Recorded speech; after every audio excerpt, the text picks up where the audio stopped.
ছিল কৃষক, নাম ছিল গোপাল। সে তার ছোট্ট গ্রামে পরিবারের সাথে থাকত। বাবা মা, স্ত্রী আর দুই ছেলে মেয়েকে নিয়ে তার সংসার। মাঠে হালচাষ করাই ছিল তার জীবন।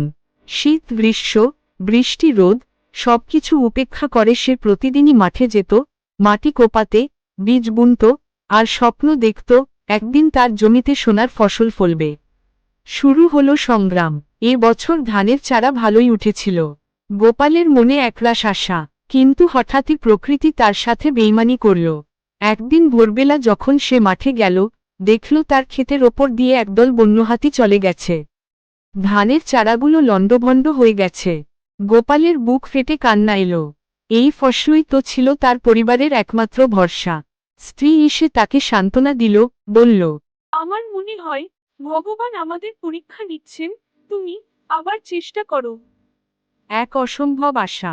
তবুও সে হাল ছাড়ল না। গ্রামের মোড়ল, জমিদার আর মহাজনের কাছে গেল ধার চাইতে, কিন্তু কেউ তাকে টাকা দিল না। তোর আগের ঋণই তো শোধ হয়নি, আবার টাকা দেব? গোপাল হতাশ হলেও ভেঙে পড়ল না। সে সিদ্ধান্ত নিল, গ্রাম ছেড়ে শহরে গিয়ে কাজ করবে, কিছু টাকা রোজগার করে ফেরত আসবে। স্ত্রী কন্যাকে বিদায় জানিয়ে সে পা বাড়াল শহরের পথে। শহরের জীবন। শহরে এসে গোপাল দেখল, এখানে কেউ কারো জন্য ভাবে না। কাজ খুঁজতে খুঁজতে সে এক ইটভাটায় গিয়ে হাজির হল।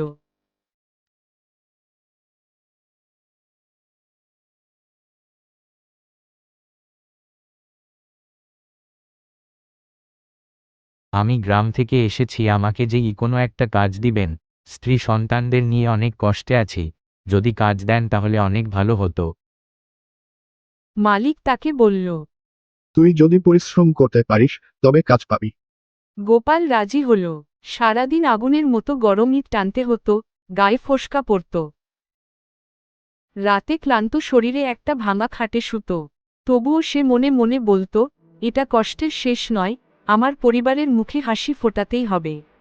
ফেরার পালা। মাস ছয়েক পর গোপাল কিছু টাকা জমিয়ে বাড়ি ফিরল। কিন্তু গ্রামে গিয়ে দেখল, তার জমি অন্য কেউ দখল করে নিয়েছে। মহাজনের বলল, তুই তো ঋণ শোধ করিসনি, তাই জমিটা আমার হয়ে গেছে। গোপালের মাথায় আকাশ ভেঙে পড়ল। এত কষ্ট করে, এত ত্যাগ স্বীকার করে সে জানিয়ে ফিরল, তাতে কিছুই হলো না। কিন্তু সে আবারও হার মানল না। গ্রামের সবার কাছে গিয়ে বিচার চাইল। বিচার আর বিজয়। গ্রামের সৎ মানুষগুলো গোপালের পাশে দাঁড়ালো। সবাই মিলে মহাজনের বিরুদ্ধে প্রতিবাদ করল। শেষ পর্যন্ত জমির মালিকানা ফিরে পেল গোপাল। সে আবার চাষ শুরু করল, এবার আরও বেশি পরিশ্রম করল। অবশেষে একদিন তার জমিতে সবুজ ধানের মাঠে দুলে উঠল। সেই দিন গোপাল স্ত্রী কন্যার হাত ধরে আকাশের দিকে তাকিয়ে বলল, এই মাটি আমার, এই ফসল আমার ভাগ্যের ফসল। শেষ কথা। জীবন সংগ্রাম আর পরিশ্রমে গড়া, কিন্তু হার মানলে সব শেষ। গোপালের মতো প্রত্যেক কৃষকের কাহিনীই সংগ্রামের কাহিনী, আশা আর সাফল্যের গল্প।